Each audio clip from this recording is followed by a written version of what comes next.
Dalam sebuah hadis yang panjang Abu Hurairah meriwayatkan radhiyallahu anhu bahwasanya Nabi SAW bersabda, "Man naffasa an mu'minin kurbatan min kurabid dunya, naffasallahu anhu kurbatan min kurabin yaumil qiyamah."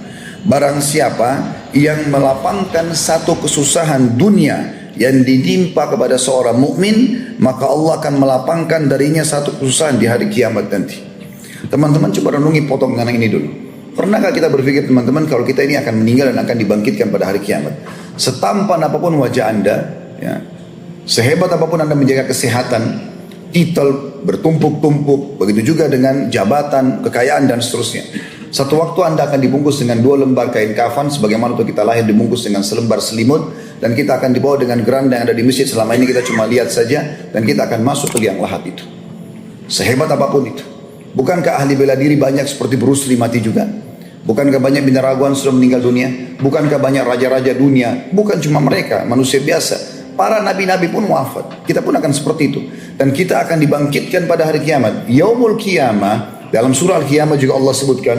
Kita juga mengatakan dalam surah Al-Fatihah, Maliki Yaumiddin, tentang hari pembalasan, hari kiamat. Ini sebuah konsep dasar iman seorang muslim.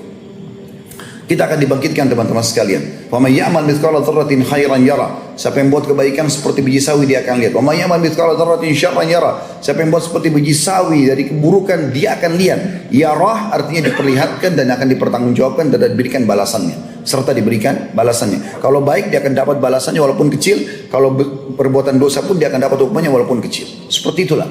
Kita yakin itu, dan itu rukun iman kita yang kelima. Di hari kiamat nanti, orang akan berharap bisa mendapatkan satu buah pahala.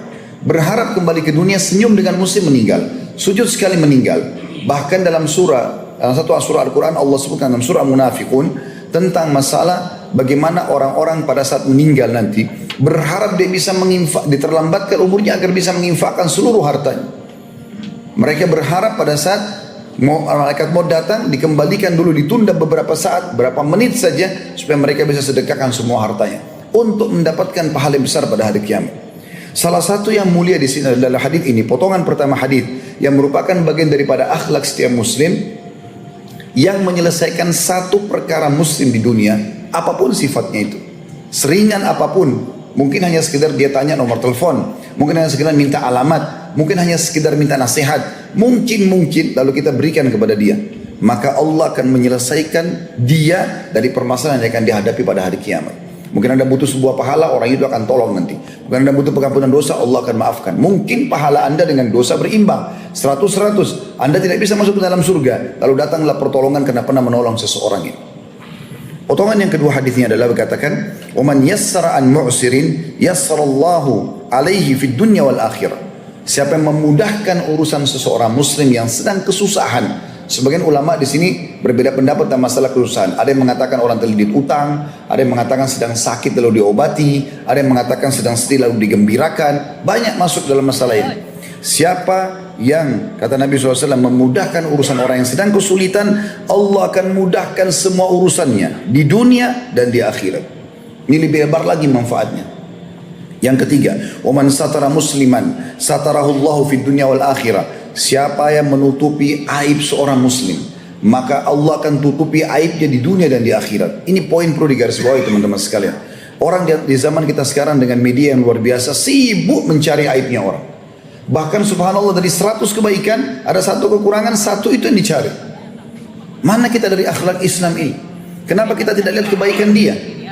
Di dalam Islam ada 2 hal yang kita harus paham kalau ada gosip atau informasi yang tidak benar.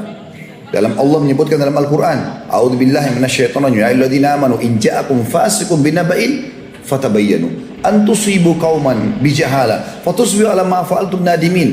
Ini Al-Quran 1400 tahun turun. Allah SWT mengatakan, hai orang beriman, kalau datang kepadamu informasi gosip, belum kau tahu benar atau tidak, belum kau punya bukti-buktinya, tabayyan, harus cross check dulu. Itu pun cross check ulama kasih syarat, kalau ada hubungannya sama kita. Kalau nggak ada hubungannya sama kita, nggak usah cross check. Sibuk cross check dengan masalah ini, saya mau tahu, saya mau tabayun. Tabayun apa? Urusannya sama kamu apa? Ada urusannya nggak? Kalau nggak ada, untuk apa buat masalah ini? Apalagi kalau tidak tabayun, tidak cross check, kemudian menyebarkan ke sana sini, ini bahaya sekali. Apa sudah cukup pahala kita siapkan untuk dipanen oleh teman kita itu pada hari kiamat? Ini bahaya sekali. Setelah itu yang pertama cross check, yang kedua kalaupun sudah kita cross check, kita sudah jelas dia salah pun tugas kita nasihati dan menutupi. Itu yang Nabi sebutkan dalam hadis ini. Siapa yang tutupi aib seorang muslim, Rasulullah nasihatin, kamu nggak sholat loh, kamu harus sholat begini-begini. Selesai. Jangan lagi kok lemparin ke teman-teman kantor, itu orang sudah saya nasihatin loh sholat. Ya. Terus dia mau dapat apa? Mau dapat keridhaan manusia atau mau dapat pahala dari Allah Subhanahu Wa Taala? Harusnya setelah dia tabayun jelaskan, sudah cross check, kemudian akhirnya dia menutupi aib tersebut. Saya pernah buat tablik akbar khusus masalah ini, judulnya tabayun dan tasattur. Cross check dengan syarat ada hubungannya sama kita, dan juga habis itu tasattur, tutupi. Nabi SAW mengatakan siapa yang menutupi aib seorang muslim di dunia, Allah akan tutupi aibnya di dunia dan di akhirat. Kesalahan dia pun akan ditutupi.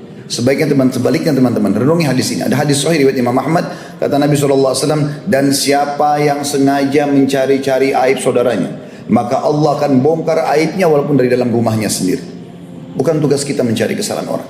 Makin kita tidak tahu tentang seseorang makin baik.